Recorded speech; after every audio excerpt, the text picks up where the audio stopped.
toutes, bonsoir à tous. On est ravis de vous retrouver pour cette 13e édition de Futurapolis Planète qui se déroulera ce soir à Sciences Po Toulouse et puis vendredi et samedi dans les locaux de la Toulouse School of Economics. Deux nouveaux lieux qui nous accueillent pour cette édition qui se veut percutante et résolument du côté de la science. Nous l'avons même intitulée « La science contre-attaque, les recettes pour s'adapter ».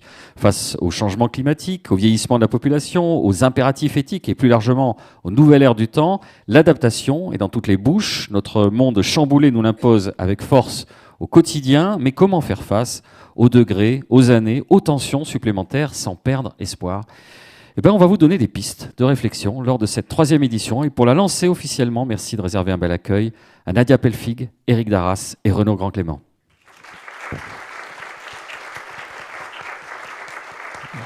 Renaud Grand-Clément, je rappelle que vous êtes PDG du Point. Quelques mots d'introduction.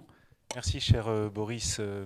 Bonsoir à tous. Nous sommes particulièrement heureux d'être ici ce soir. C'est un moment très particulier.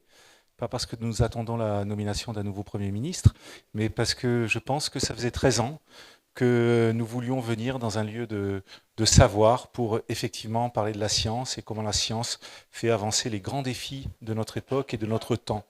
Donc, merci de nous accueillir. Et je dirais qu'au nom d'Étienne Gernel, le directeur du Point, au nom de la rédaction du Point, dignement représentée ce soir par Nicolas Bastuc, l'un de ses rédacteurs en chef, merci Nicolas de ta présence, et de toutes les équipes du Point, les équipes de Sophie Gournay. Nous vous remercions donc de nous accueillir et nous sommes effectivement très très impatients de commencer les débats.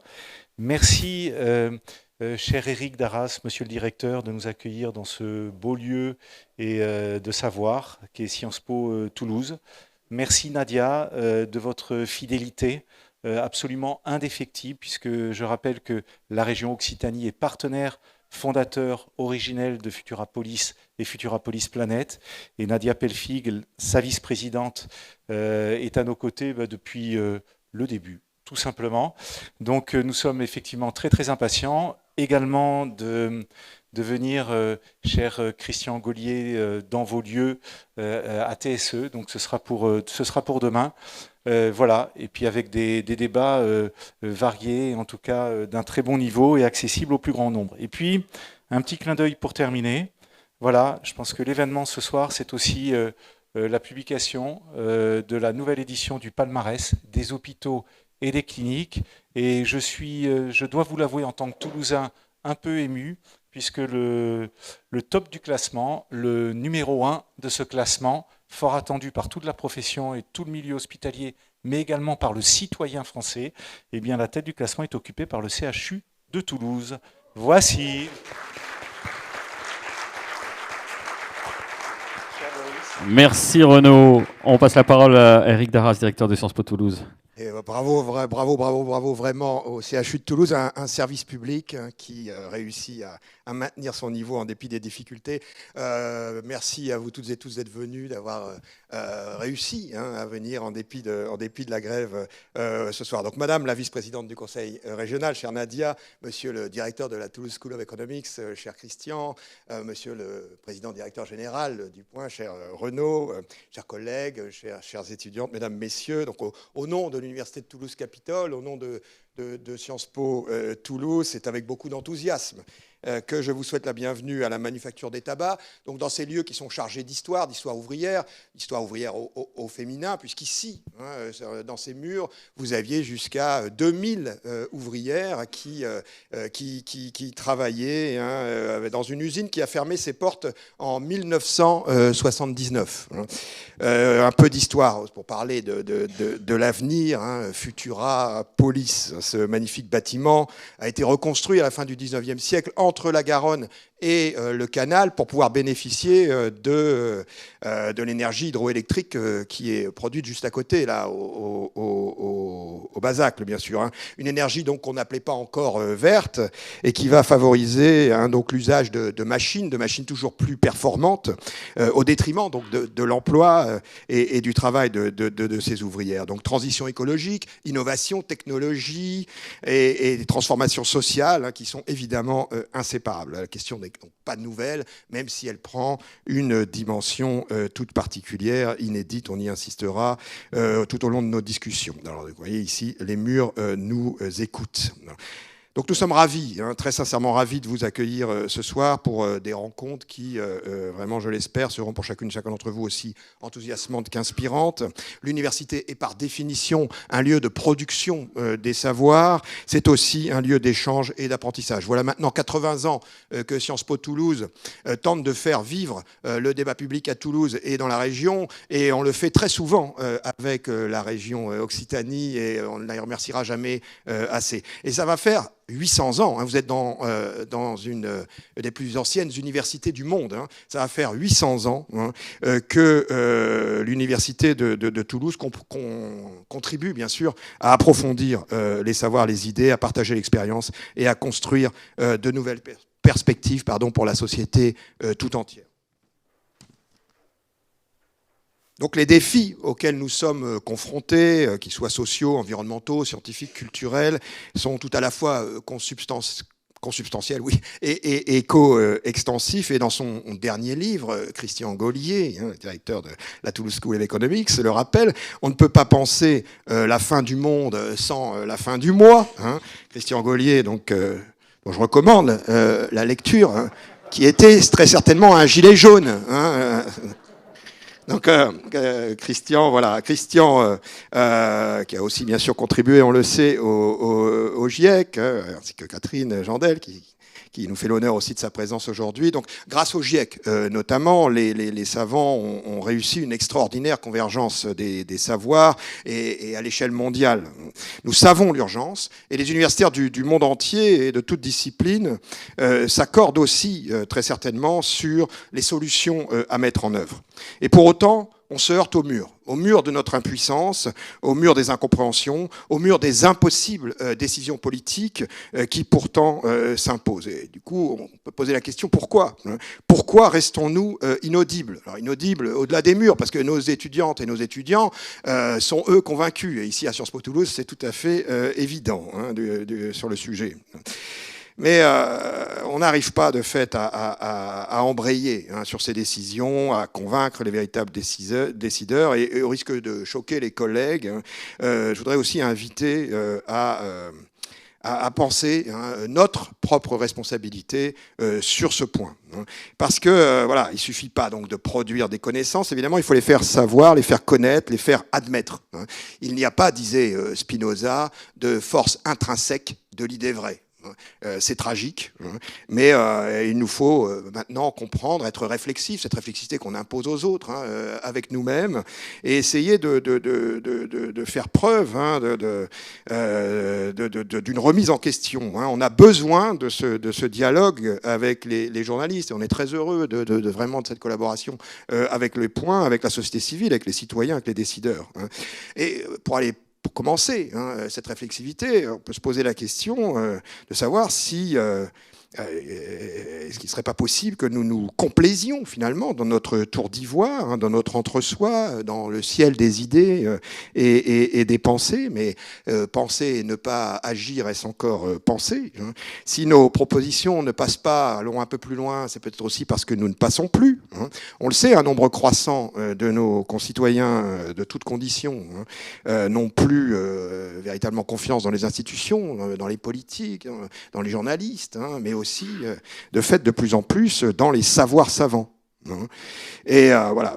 Peut-être aussi sont-ils un peu fatigués de notre position trop souvent en surplomb, de certaines formes de condescendance dans les manières d'être, dans les manières de communiquer, dans les manières de s'exprimer. Je pense qu'il faut aussi réfléchir très sérieusement et changer nos modes de communication et d'expression avec les publics et avec le grand public, entre guillemets. Parce que la situation exige de nous aujourd'hui des réponses innovantes, collaboratives, et si de fait nous avons réussi cette convergence entre les scientifiques du monde social et du monde physique, des mondes physiques et naturels, entre universitaires, c'est clair, c'est réussi aujourd'hui. Il nous faut aussi créer des ponts, des liens, des discussions avec l'ensemble de la société, l'ensemble des citoyens, de toutes obédiences politiques, de toutes générations, de toutes les classes sociales.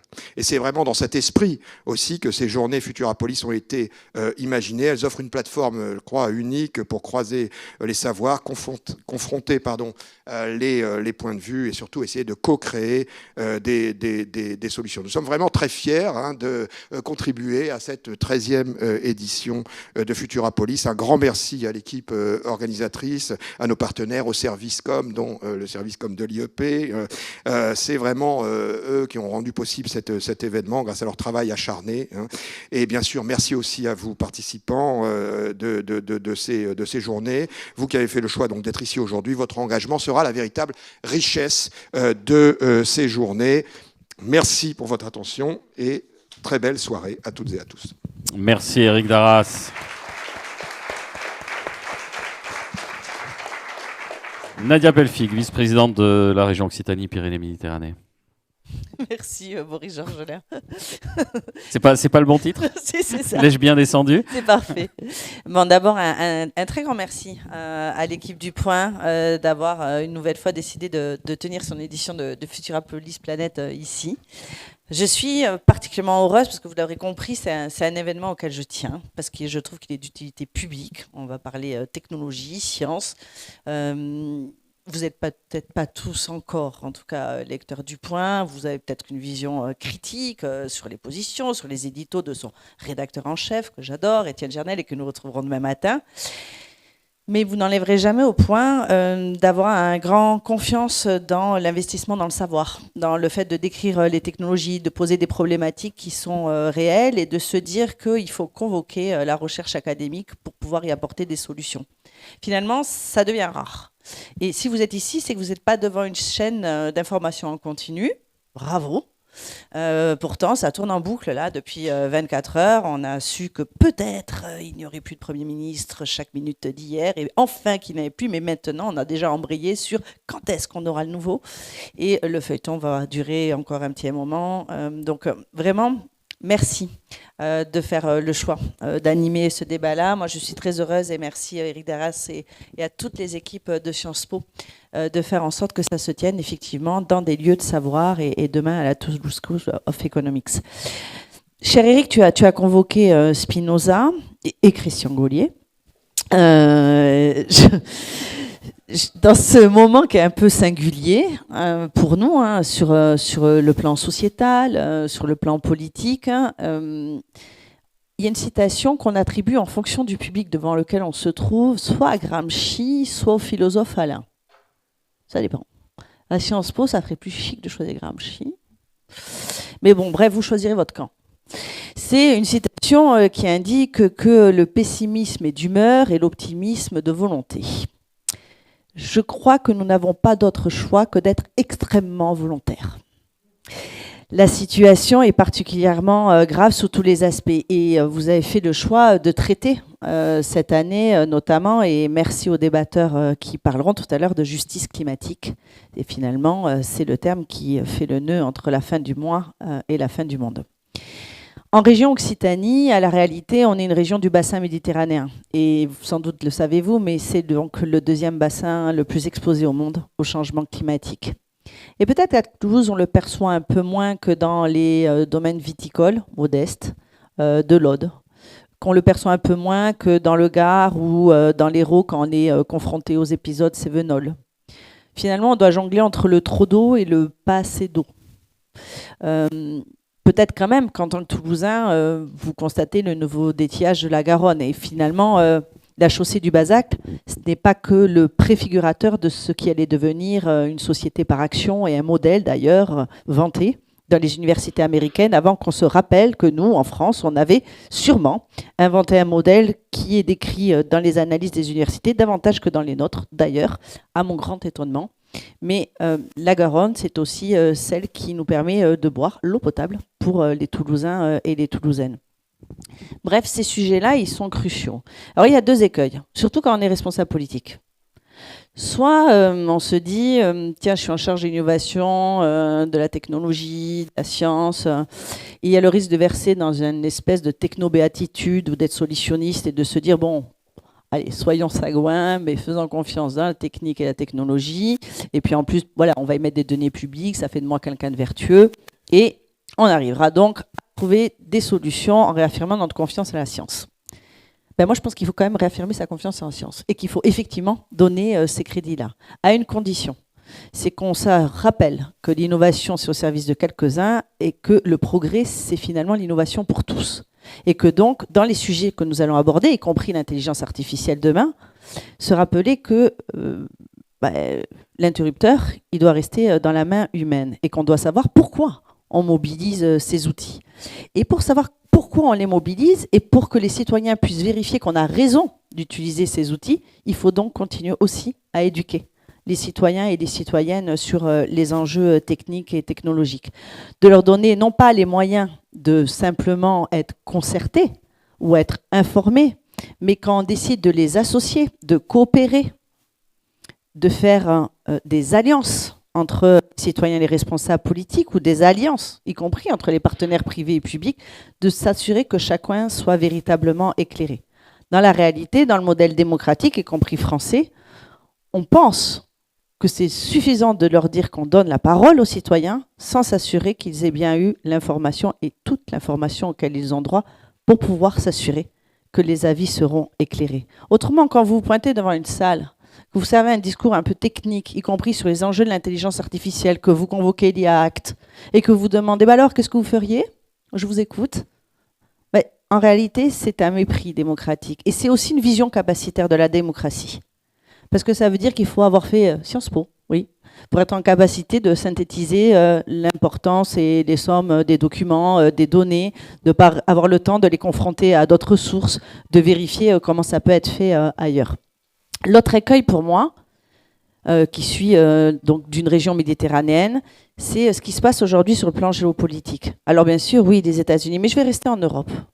En Europe, le centre de gravité, et c'est normal, se déplace de plus en plus vers l'Est en raison du conflit qu'il y a en Ukraine, y compris en raison des différentes séquences liées à l'élargissement. Et nous avons besoin d'attirer l'attention sur la réalité d'un bassin méditerranéen. Nous avons l'importance de dire qu'on peut être européen, défenseur de l'Union européenne et être dans un devoir de coopération méditerranéenne dans les deux rives de la Méditerranée. Qu'on peut demander et exiger de l'Union européenne qu'il décrète des directives, y compris de sauvetage humanitaire dans les eaux méditerranéennes, pour qu'on arrête de se passer les responsabilités de port en port face aux migrants et au fait que la Méditerranée devienne un important cimetière. Bref, on a intérêt, quand on défend, y compris le modèle de l'Union européenne, et quand on est issu d'une région qui a des spécificités géographiques, d'interaction avec la planète, de niveau de la mer, et je suis sûre que Catherine Jandel l'exprimera beaucoup mieux que je ne le ferai, en tout cas de manière beaucoup plus documentée, de dire qu'il y a dans l'Europe une diversité, n'est-ce pas la devise, unie dans la diversité, qui exige que nous puissions porter des points de vue singuliers sur des rives sur lesquelles nous avons désormais, nous, capitale régionale toulousaine, 220 km de littoral en responsabilité. C'est nouveau, mais ça nous octroie aussi des devoirs et des besoins d'être éclairés différemment. Je pense que le programme le permettra ces jours-ci, mais soyez assurés que l'investissement dans le savoir devra demeurer, quoi qu'il en coûte. Je sais les références. Quoi qu'il en coûte, chacun a ses références. C'est Spinoza ici, il y en a d'autres là. Mais une priorité, en tout cas, pour ceux qui pensent que les pouvoirs publics ont encore un rôle en faveur de l'intérêt général. Ici, on le sert. Merci, Nadia Pelfig. Eh bien, Madame, Messieurs, je vous laisse repartir parce qu'on met tout de suite les pieds dans le plat avec notre table ronde. La justice climatique va-t-elle sauver le monde? Ils sont pêcheurs à Jakarta, fermiers au Pérou, au Pakistan, jeunes gens atteints de maladies respiratoires aux États-Unis ou en Allemagne. Ils attaquent en justice les majors du pétrole, les cimentiers, les producteurs de charbon, leur ville ou leur État, seuls ou accompagnés par les ONG. On compte désormais plusieurs milliers de contentieux climatiques à travers le monde et quelques condamnations. Le juge est-il ce héros inattendu qui va sauver la la planète. Qu'est-ce que cela nous apprend de la division des pouvoirs, de ces nouvelles formes d'activisme générationnel, mais aussi de l'inaction politique? À la barre des accusés, fait entrer le réchauffement climatique. Voici pour en débattre Julien Bétat, Julien Weisbin et Nicolas Bastuc. Sous vos applaudissements, mesdames et messieurs.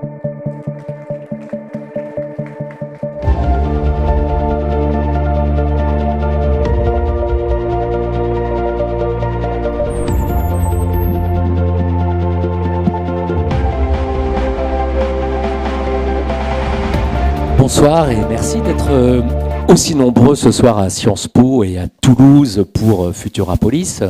Effectivement, on entre d'emblée dans le vif du sujet. La justice climatique va-t-elle sauver le monde ? Et pour en débattre, vraiment, on est content d'avoir à la fois un juriste et un professeur de sciences politiques, sociologue de la politique, pour aborder cette question cruciale et passionnante. Alors, nous sommes à Sciences Po, entre gens de bonne compagnie. Nous croyons tous ici à la puissance du droit. Mais une première question que je vous pose à tous les deux, est-ce que le droit, finalement, est une arme efficace pour traiter l'une des questions les plus essentielles de notre temps, la lutte contre le réchauffement climatique? Alors, parle qui veut, dans l'ordre qu'il souhaitera. Vu que le thème du festival, c'est la science contre-attaque, en matière juridique, je suis plutôt un padawan. Donc je passe la parole au véritable Jedi. Alors quand je parle du droit, je parle aussi, Monsieur Weisbein, et là vous pouvez répondre, du procès et de ce que vous appelez le répertoire intimidant, la mobilisation du prétoire. Donc je reformule ma question, est-ce que le droit ou le procès peuvent constituer une arme efficace pour lutter contre le réchauffement climatique? Oui, je vous en prie, Monsieur Weisbein, vous pouvez... Du coup, ainsi retraduit, j'entends mieux. Donc en sciences politiques, on parlera plutôt des usages sociaux du droit. Voilà, parce qu'on aime bien décliner tout sous l'angle social. Et justement, j'ai une petite... alors, j'ai pas un ouvrage de Christian Gaulier, c'est de Liora Israël, qui s'appelle L'arme du droit, qui est vraiment l'ouvrage le plus cité, qui rappelle bien que le droit est une arme. Donc la métaphore guerrière, belliciste, elle est vraiment très très présente pour tout sociologue ou politiste qui s'intéresse au droit. Donc pour répondre à votre question, oui, le droit peut être une arme assez efficace, même si c'est une arme très conditionnée, parfois émoussée, mais bon, je pense que ce sera le débat qu'on aura avec Julien, l'autre Julien. Alors l'autre Julien, c'est Julien Bétail, publiciste comme on dit, donc maître de conférence en droit public à l'Université Toulouse-Capitole. Donc je vous pose la même question, cher Julien. Est-ce que le droit peut être efficacement convoqué pour lutter contre le réchauffement? Alors au préalable, moi je dirais que moi j'aime pas trop cette expression de l'arme du droit, parce que pour un juriste, le droit c'est d'abord un instrument de paix sociale, de pacification des conflits, oui. Et notamment le procès, où on a recours à un tiers pour trancher un conflit autrement que par la violence. Donc personnellement, ce n'est pas une expression que j'utilise. Maintenant, pour répondre à votre question, sur l'efficacité du droit de manière générale d'abord, et ensuite sur l'efficacité de ces fameux procès climatiques. Je dirais que ce n'est pas tellement les juristes qui évaluent ça, c'est plutôt les sciences sociales quantitatives au sens large. Néanmoins, dans le domaine du droit de l'environnement, on fait face en quelque sorte à un paradoxe. D'un côté, vous aurez remarqué comme moi qu'on n'a jamais eu autant de normes applicables en matière d'environnement. Chaque année, il y a une nouvelle loi au Parlement et ce n'est pas le cas qu'en France, évidemment. Et d'un autre côté, les indicateurs écologiques n'ont jamais été aussi mauvais. Et donc, si vous avez tendance à faire des raccourcis, vous allez dire le droit, ça ne sert à rien, c'est inefficace, regardez, la situation se dégrade. En réalité, c'est un petit peu plus compliqué. Quand on regarde les travaux également des sciences naturelles, on s'aperçoit qu'il est possible de montrer dans un certain nombre de cas que le droit fait une différence. Pour citer deux exemples, la directive oiseaux qui protège les oiseaux sauvages, on s'aperçoit que même si les quantités d'oiseaux baissent en Europe, bien elles baissent moins vite que dans d'autres régions du monde. Et donc ça suggère évidemment que la directive oiseaux n'est pas étrangère à tout ça. Et puis les émissions de gaz à effet de serre. En Europe, on a le dispositif juridique le plus ambitieux au monde en matière de climat. Et on est un continent qui parvient à faire baisser les émissions de gaz à effet de serre.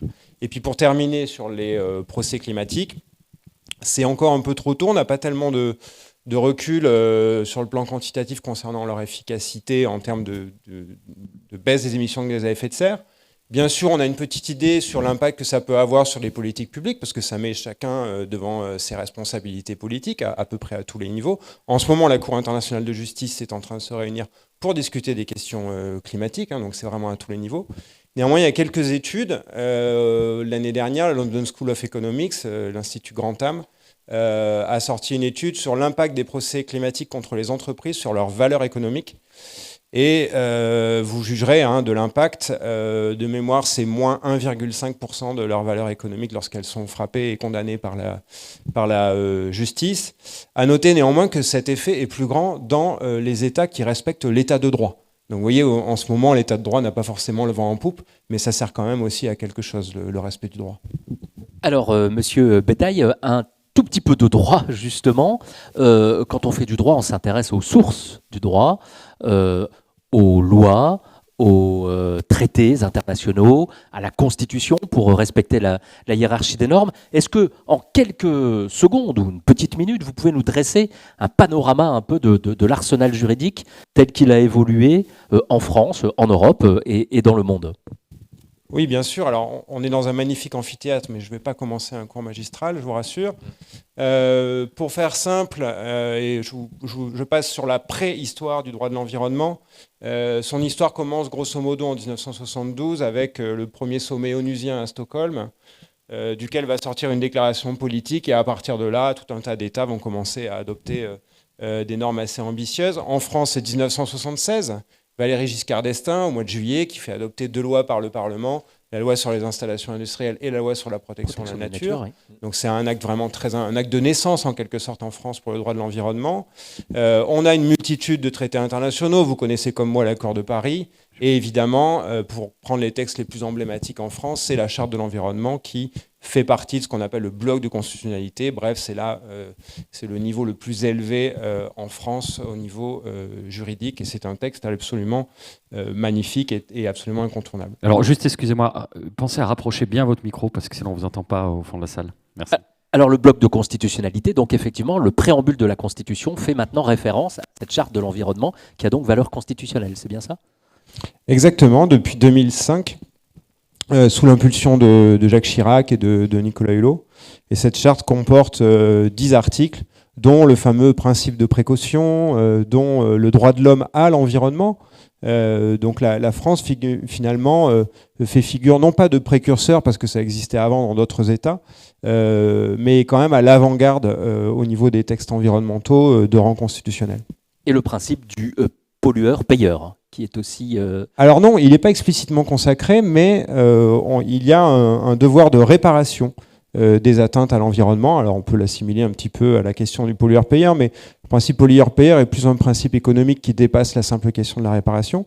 Évidemment, la réparation, ça nous ramène un petit peu à la question des procès, c'est-à-dire demander au juge de réparer les dommages causés à l'environnement. Et donc c'est de là qu'est née notamment la notion de préjudice écologique.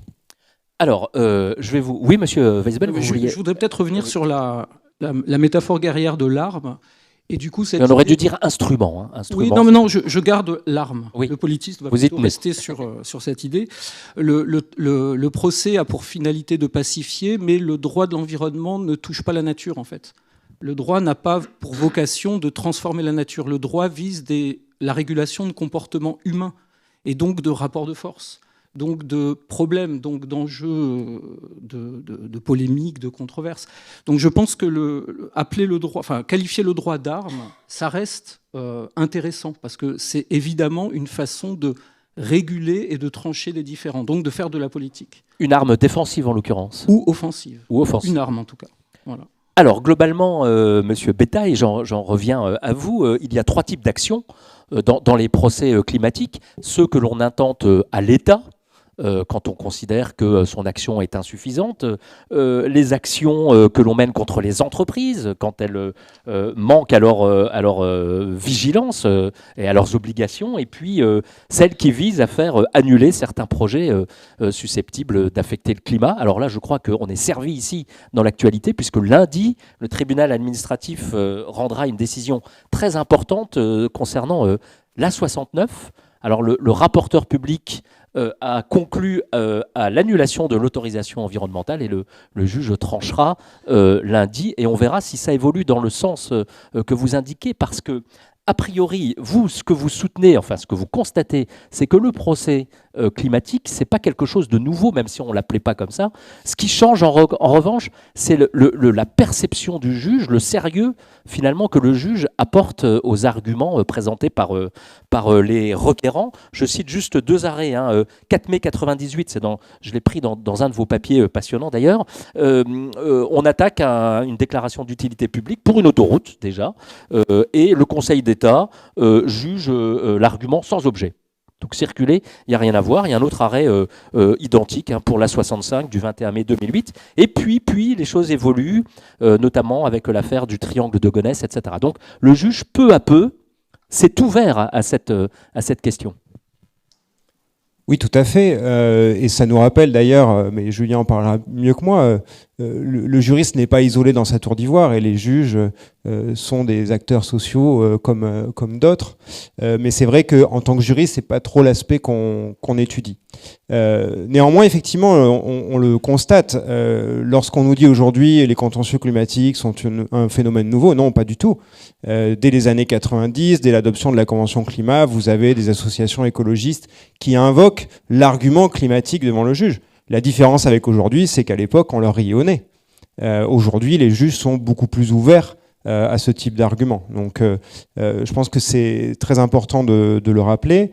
Et vous avez raison aussi de suggérer qu'il y a évidemment une dimension stratégique dans ces actions judiciaires.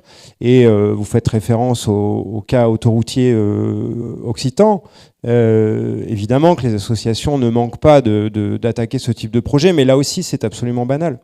Il n'y a pas une seule autoroute en France qui n'a pas fait l'objet d'une contestation devant les tribunaux. Ce qui change, c'est que les juges commencent à changer un petit peu de point de vue et sont aussi beaucoup plus contraints par le droit de l'Union européenne. On a parlé d'Europe tout à l'heure, c'est très intéressant. On a une directive qui date de 1992, la directive Habitat, qui nous dit que on peut détruire des espèces protégées que lorsqu'on justifie que le projet présente des raisons impératives d'intérêt public majeur. Voilà un magnifique concept qui fait beaucoup écrire les juristes, mais c'est précisément ce concept-là qui est au cœur de la discussion concernant cette autoroute. On a vu qu'il y avait des arguments climatiques, d'autres de biodiversité, etc. On verra le résultat, mais c'est en tout cas très intéressant à observer en tant que juriste, et je pense aussi pour les sciences sociales en général. Alors venons-en aux sciences sociales, ce qui est remarquable dans ces procès, et on parlera ensuite des requérants, parce que eux aussi se sont professionnalisés et ont changé. Mais d'abord, le procès, ce qui est assez remarquable, c'est que dans cette matière, plus que peut-être dans toutes les autres, le procès n'est pas seulement un lieu où l'on fait du droit, où on dit le droit, où on tranche un litige. C'est bien plus que ça. Le procès climatique, c'est presque un média en soi. Comme si le message, c'était le médium. Est-ce que vous êtes d'accord avec cette idée? Est-ce que vous avez constaté ça dans vos travaux? Oui, complètement d'accord. En fait, le terme de justice climatique ne doit pas être résumé à un procès et au monde social du droit. Il y a un amont et un aval du procès, même si le procès est important, mais il y a un moment qui le précède, c'est le moment du plaidoyer, c'est le moment où des expertises se font, où on accumule des données, où on fait un travail de sensibilisation. Il y a un aval du procès, c'est-à-dire on va, chez beaucoup d'associations, on va faire un travail de vigilance sur l'application du droit, sur la non-régression de la norme qui est issue du procès. Donc il y a vraiment une temporalité longue du procès qui doit quand même ne pas faire oublier que le procès est un moment hyper important, hyper intéressant, parce que c'est un moment presque scénographié. C'est le moment de la décision normative, mais c'est aussi le moment de sa mise en publicité. Et on a beaucoup de travaux, moi je travaille sur la pollution plastique des océans, mais il y a des collègues qui ont travaillé sur l'amiante notamment, qui montrent comment la judiciarisation de l'amiante s'est accompagnée de sa publicisation. C'est-à-dire que le procès, c'est un espace public, c'est un espace de visibilité, c'est un espace de mise à nu des arguments, etc. Donc c'est vraiment un moment important, mais qui est précédé et qui est succédé d'autres instants importants. Et l'autre dimension qui me semble aussi importante, c'est que la justice climatique n'est pas le monopole des juristes et des professionnels du droit. Il y a tout un ensemble d'autres espaces qui vont qui vont co-construire cette justice climatique, donc des espaces militants, des associations, des partis politiques, des espaces médiatiques. J'en ai parlé avec les procès. Il y a aussi on va dire des stars médiatiques, comme Hugo Clément, qui est sorti de Sciences Po Toulouse aussi, donc je fais un peu de pub pour l'institution. On a aussi des mouvements sociaux, on a des jeunes qui marchent dans les rues, on a des réseaux sociaux, donc bref, il y a tout un ensemble de mondes qui sont connectés autour du procès, bien sûr. Un écosystème, on pourrait dire. On parlera plus de réseau quand on fait des sciences sociales.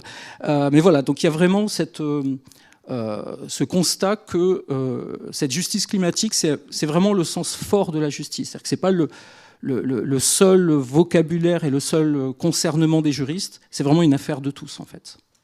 Tout à fait. Alors, pour qu'il y ait un procès, il faut un requérant ou des requérants, c'est-à-dire une association ou une personne qui va saisir la bonne juridiction et introduire l'instance, comme on dit, et provoquer le procès. Alors vous, Monsieur Weisben, vous passionnez pour les requérants dont la cause est la lutte contre le réchauffement. Et ce que vous avez constaté, c'est leur professionnalisation. Vous me disiez en préparant ce débat, aujourd'hui, les ONG se tirent la bourre et essayent d'avoir des experts, de l'argent, des relais médiatiques, des spécialistes pour être de plus en plus efficaces. Alors, il y a deux modèles. On parlait tout à l'heure du pêcheur péruvien. Le pêcheur péruvien, il n'a pas de moyens, mais il incarne quelque chose. Est-ce que les ONG qui se professionnalisent, finalement, elles y gagnent peut-être en efficacité, en visibilité, mais elles y perdent peut-être un petit peu en incarnation, elles se technocratisent peut-être un petit peu. Est-ce que vous constatez ça? Oui, alors moi je ne travaille pas sur des pêcheurs indonésiens, mais sur des surfeurs biarro, ouais. Qui eux se sont très nettement professionnalisés. Alors l'association Surfrider. Surfrider Foundation Europe, pour ne pas la citer, qui depuis quelques années est devenue une très très grosse ONGE qui produit un plaidoyer assez imposant, important, innovant, qui s'attaque à des multinationales au titre de leur devoir de vigilance, qui fait des choses qu'un surfeur a priori n'aurait jamais fait de sa vie, mais ça au prix d'un mouvement de professionnalisation, de spécialisation, d'internalisation de compétences juristes. Donc c'est vraiment, on va dire, des acteurs très très très équipés, très experts, avec comme risque, c'est bien sûr de se couper du reste de la société, des surfeurs qui représentent, mais plus généralement d'avoir, on parlait de fin du monde, fin du mois, de pencher plutôt du côté du monde de la fin du monde, plutôt que du monde de la fin du mois. Et là, je vais également faire de la pub pour un ancien étudiant de Sciences Po Toulouse, Jean-Baptiste Combi, qui, dans ses travaux, montre qu'il y a une espèce de disjonction qui se fait de plus en plus entre ce qu'il appelle l'écologie dominante, dans laquelle la bourgeoisie va trouver des profits de distinction, versus l'écologie populaire, qui, elle, est plutôt une écologie stigmatisée. Et ça, c'est un peu un des problèmes de la justice climatique, c'est qu'elle oublie que dans le monde social, il y a des classes sociales. Il y a de la répartition inégale de possibles, etc.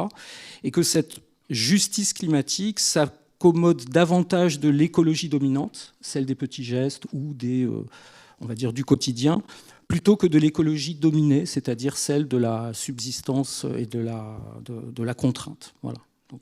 Et le risque, c'est que tout ça, ce clivage, finisse par alimenter le climato-scepticisme. Le climato-scepticisme ou des options populistes. C'est-à-dire qu'on a des enquêtes qui montrent que le climato-scepticisme, l'attirance vers une offre d'extrême, plutôt droite que gauche, n'est pas due à une vision d'opposition à la science, n'est pas due à une volonté de préserver des petits acquis. C'est vraiment plus une réaction de défiance vis-à-vis d'un modèle, d'une forme de vie urbaine, métropolitaine, dans laquelle les gens ne se retrouvent pas ou n'ont pas les moyens de se retrouver. Donc ça, c'est véritablement un des dangers de cette justice climatique, c'est qu'elle oublie que malheureusement des grandes catégories de population ne peuvent pas suivre les recommandations qui en sont issues. Et ce que vous dites, c'est qu'il faudrait embarquer tout le monde dans la transition, et ça n'est pas le cas aujourd'hui. Non, malheureusement. Alors, juste, Monsieur Bétail, un mot sur ce clivage-là, et on parlera des requérants ensuite. Est-ce que vous partagez ce constat, cette inquiétude ? Alors, là, en tant que citoyen, cette fois-ci, et pas forcément en tant que juriste. Oui, c'est ce que j'allais dire, on excède mon champ de compétences, mais évidemment, c'est assez intuitif, je dirais, et très intéressant. En tant que juriste de l'environnement, on l'a vu par exemple sur la question des zones à faible émission. C'est issu de directives européennes, et plus on est éloigné du terrain, plus c'est facile de prendre des décisions radicales. Et on voit aussi avec les engagements climatiques, quand on est lors de la COP, la grand-messe de l'accord de Paris, etc., tout le monde est très enthousiaste, puis ensuite il faut appliquer ces politiques. Et là, on est confronté à la réalité, aux gilets jaunes, aux mouvements sociaux,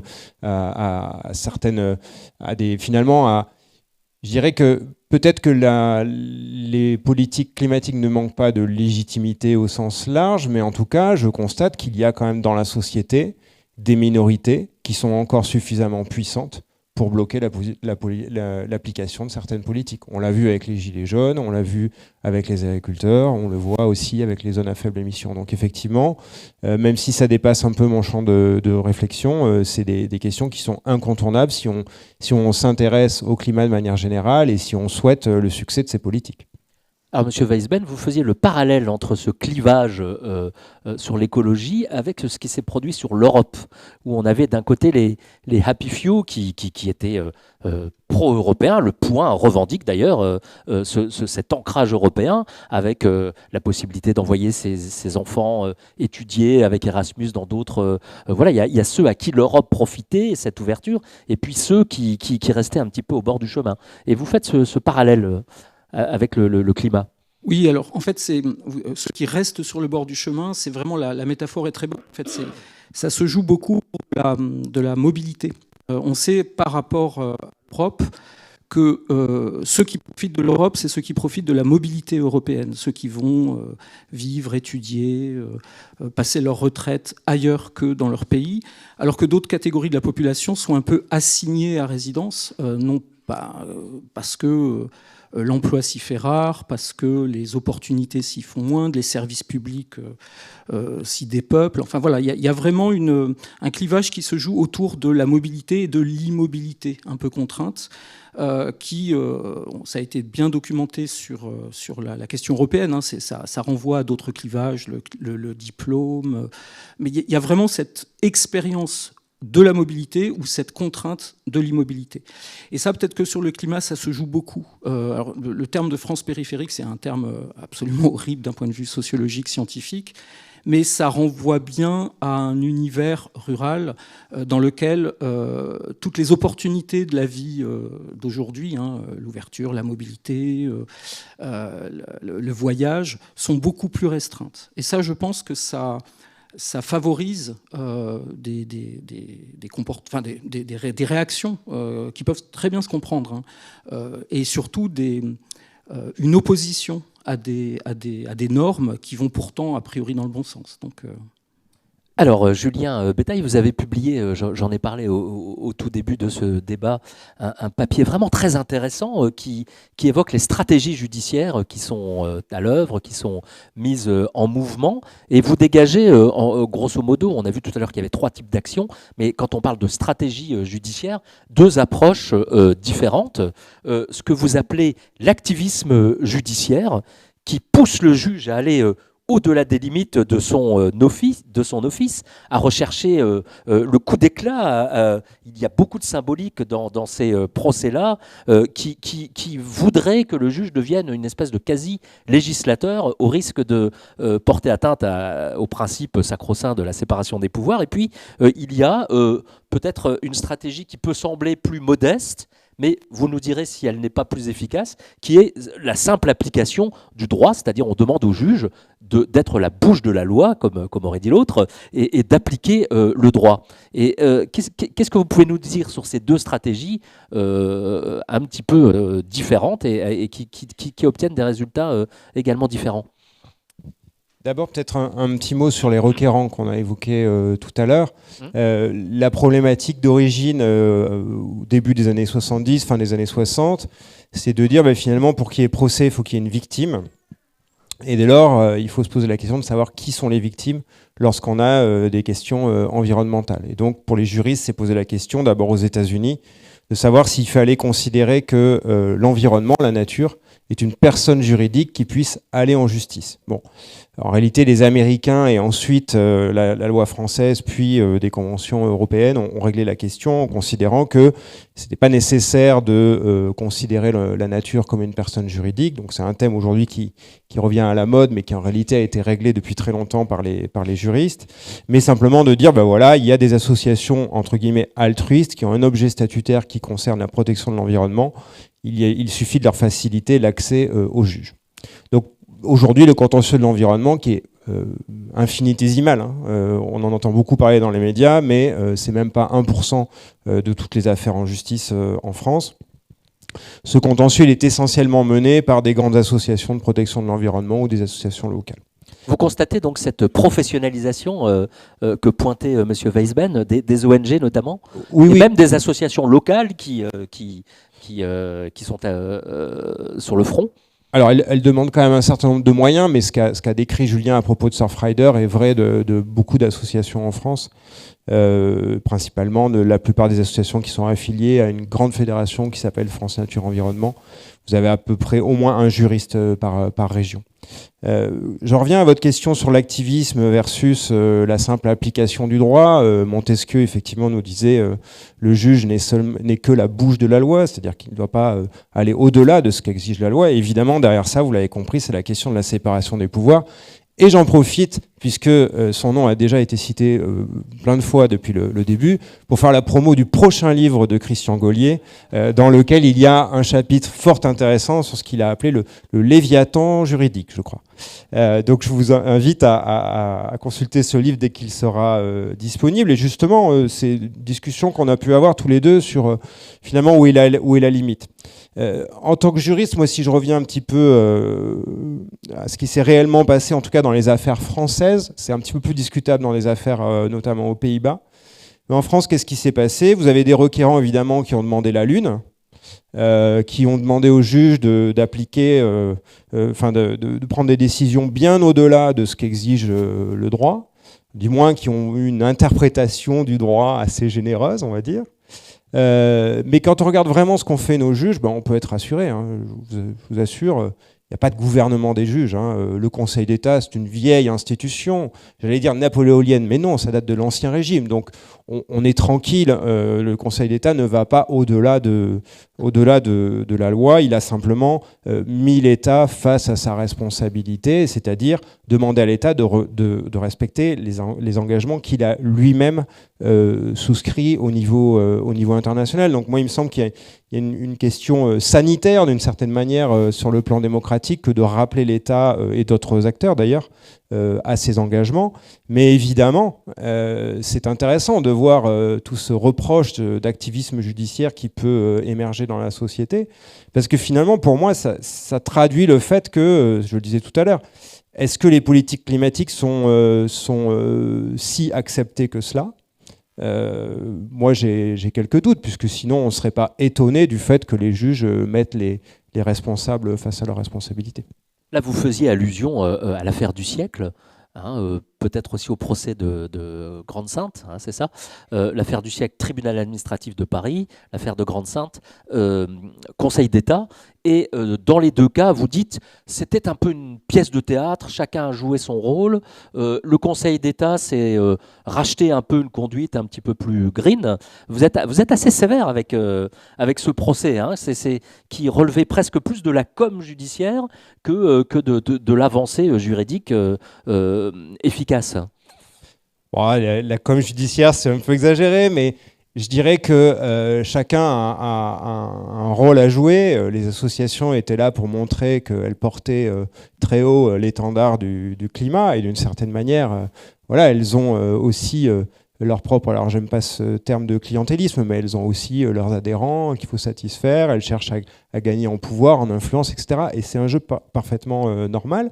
Ce qui est intéressant, c'est qu'on s'aperçoit que les juges, et on pourrait discuter aussi du Conseil constitutionnel, qui a un président que je qualifierais pas d'activiste, mais un certain Laurent Fabius qui est très impliqué sur les questions environnementales. C'est un peu bizarre pour un juge qui est censé être impartial, mais peu importe. on voit qu'il y a une communication des juges autour de ça. Il s'en était occupé de l'environnement avant de... Tout à fait. Et d'ailleurs, il est passé de chef de la diplomatie française à président du Conseil constitutionnel assez rapidement, ce qui explique peut-être cette confusion. Mais c'est intéressant de voir que les juridictions aujourd'hui sortent des communiqués de presse lorsqu'elles rendent des décisions sur l'environnement. Je ne suis pas si vieux que ça, mais ça fait quand même quelques années que j'observe le contentieux de l'environnement. Je peux vous citer un paquet de décisions dans lesquelles les juges n'ont pas brillé par leur excès d'environnementalisme. Et donc aujourd'hui, voilà, comme on dit, les mouches ont changé d'âne. Les juges cherchent aussi ont bien compris qu'il y avait une tendance climatique sur laquelle il fallait aussi surfer. Il y a un mouvement mondial aussi. C'est super pour un membre du Conseil d'État d'aller discuter avec des juges étrangers, américains, etc., des dernières avancées, de la jurisprudence, etc. Il n'y manque pas, et tant mieux d'ailleurs. Ce que vous dites, mais vous le dites plus élégamment que moi, c'est que le juge français a été un peu à la ramasse, et il est en permanence piqué par le droit européen. C'est le droit européen qui fait progresser la cause. Alors ça, c'est mon interprétation, elle est contestée, mais effectivement, comme j'ai tendance à ne pas trop avoir confiance dans la bonne foi des juges lorsqu'il s'agit d'environnement, finalement, lorsque j'écarte tous les arguments, lorsque j'examine, je passe un peu au scanner tous les arguments qui étaient invoqués par les associations dans ces procès, mais finalement, ils sont à peu près tous discutables. C'est-à-dire que si vous êtes un juge assez habile, vous pouvez tous plus ou moins les éviter, dire voilà, le droit international n'a pas vraiment d'effet direct, etc., etc. Il n'y en a qu'un seul que vous ne pouvez pas éviter, c'est l'argument issu du droit de l'Union européenne. Parce que là, derrière, il y a un vrai système juridique avec un gardien des traités qui s'appelle la Commission européenne et qui a pour but de faire la chasse aux États qui ne respectent pas les droits de l'Union européenne. Et peu de temps avant, la France avait été condamnée par la Cour de justice de l'Union européenne à cause du Conseil d'État qui ne respecte pas certains éléments du droit de l'Union européenne. Je ne rentre pas dans les détails, mais évidemment, quand vous êtes au Conseil d'État, vous vous dites, bon, ce serait quand même dommage de rendre une décision qui conduirait ensuite la France à être condamnée. Donc quand il y a du droit de l'Union européenne derrière, on le voit en matière de climat, on le voit en matière de biodiversité, là, ça avance. Ensuite, c'est plus relatif. Il faut rappeler, c'est important de le souligner, que le juge est aussi le juge de la conventionnalité, c'est-à-dire qu'il est là aussi pour faire appliquer les conventions et les traités que la France a ratifiés. Vous vouliez dire quelque chose, monsieur? Oui, juste le fait que les publics du droit, ceux qui le manipulent, ceux qui l'activent, sont aussi conscients du primat du droit de l'Union européenne. Et donc, beaucoup d'ONG, en fait, sont davantage lectrices de ce qui sort de Bruxelles plutôt que des juridictions nationales. Donc, il y a vraiment quand je parlais de professionnalisation de beaucoup d'ONG, dont Surfrider, ça se joue beaucoup plus à Bruxelles qu'à Paris, quoi. Alors, moi, j'aimerais avoir votre avis de sociologue et de politiste, ou politologue, enfin, je ne sais jamais comment on dit, sur cette affaire du siècle. Alors, je ne sais pas d'ailleurs qui l'a nommé comme ça, il manquait un peu de modestie, mais cette affaire du siècle, est-ce que c'est que du marketing, de la com? Est-ce que ce procès-là, c'était un média? Ou est-ce que quand même, ça a fait progresser la cause de manière concrète? Alors, d'un point de vue juridique, je serais très peu compétent pour y répondre, mais d'un point de vue, on va dire, d'analyse d'un mouvement social, d'une stratégie, c'est plutôt très réussi. C'est-à-dire que notre affaire à tous, c'est bien sûr l'affaire, la forme affaire, l'affaire Calas, l'affaire Dreyfus, mais à tous. Donc déjà, il y a une volonté de théâtraliser, il y a une volonté de s'appuyer sur les médias, sur les réseaux sociaux, sur une pétition. Donc d'un point de vue, enfin, je ne sais pas si le juriste serait très critique ou plutôt assez d'accord avec l'affaire, mais en tout cas, le sociologue des mobilisations, il voit plutôt un coup réussi. Voilà. Et je pense qu'en termes de rapport de force, en termes de sensibilisation, notre affaire à tous, ça fait beaucoup, en fait. C'est en tout cas un précédent, c'est un exemple, ça a été emblématisé par beaucoup d'autres luttes, donc voilà. Alors, il y a l'activisme judiciaire, j'en reviens à votre article et à votre raisonnement et à votre réflexion, Julien Bétail. Et puis, il y a quelque chose de beaucoup plus classique qui est l'application du droit. On demande aux juges d'appliquer la loi, d'appliquer la convention, d'appliquer... et on s'arrête là, pas la Constitution, mais avec, cela dit, des arguments constitutionnels. Et ce que vous dites, c'est que ces procès peut-être un peu plus modestes sont souvent plus efficace. Alors, c'est effectivement relatif, mais je crois que Julien a bien décrit. Moi, je dirais que notre affaire à tous, c'est un coup d'éclat. Mais il faut aussi s'intéresser à des stratégies de plus long terme qui sont davantage disséminées sur l'ensemble du territoire. Si vous regardez ce que fait une association comme France Nature Environnement, ici vous avez une véritable vision stratégique où des juristes déterminent sur les 10 prochaines années quelles vont être leurs cibles au niveau contentieux, sur quel fondement ils vont attaquer cette cible, à travers quels arguments, etc. etc. Et disons que ce sont des actions à bas bruit, mais qui finissent par créer de la jurisprudence et qui finalement solidifient le droit en faveur de ces acteurs-là. Alors ça fait beaucoup moins de bruit. On ne fait pas la une des médias, Marion Cotillard ne participe pas à nos vidéos de promotion, etc. Mais ces acteurs sont pour autant d'une certaine efficacité. Et donc, on regardera attentivement la décision qui sera rendue lundi par le tribunal administratif de Toulouse. Hein, il est à Toulouse, le TA, d'accord, sur cette autoroute A69. Je crois, j'avais 1 milliard de questions à vous poser encore, mais je crois que le temps est écoulé. Merci beaucoup, messieurs, pour la qualité de vos interventions.